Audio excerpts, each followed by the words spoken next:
ngi dégg ci weewu bay ñu ne waaw Macky Sall nee na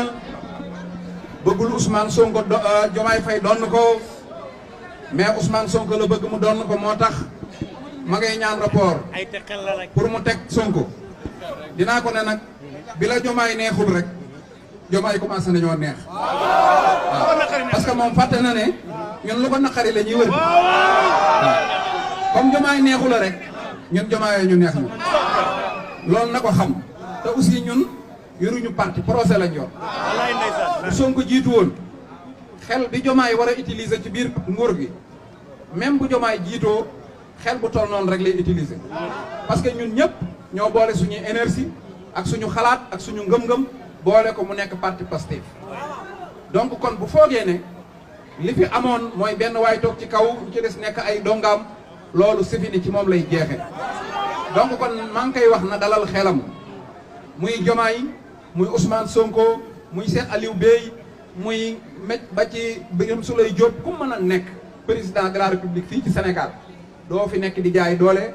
doo fi nekk di sàcc xaalis doo fi nekk di def lenn loo warul def waaye nag duñu làq ay sàcc bu defee amnistie pour ñu ko xamul mooy def say ñaawteef gas ba mu xóot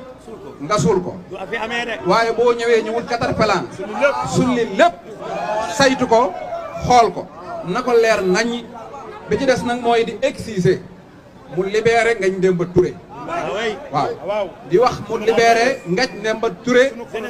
coordonnateur JPS Pastef li tax mu war a libéré Ngagne Demba Touré nag mooy ñoom li ñu ragal ba naan dañuy ngoy ci nguur gi moom la Ngagne Demba Touré ñeme ba ñëw taxaw ci digg Sénégal ne maa ngi nii kuy làqatu nag du ko wax bi muy ñëw Sénégal daf ma tàggu ne ma sëñ Bara damay ñëw suba ma ne ko Ngagne boo ñëwee dinañ la jàpp mu ne non xam naa ko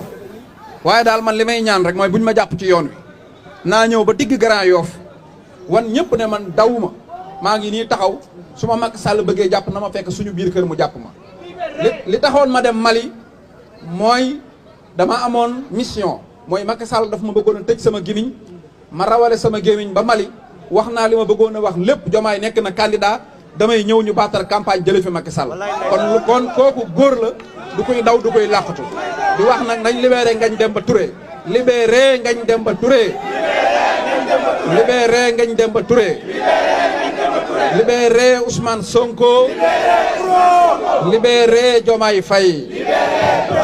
di wax Macky Sall dateel date bi du sab date suñu data kon merci beaucoup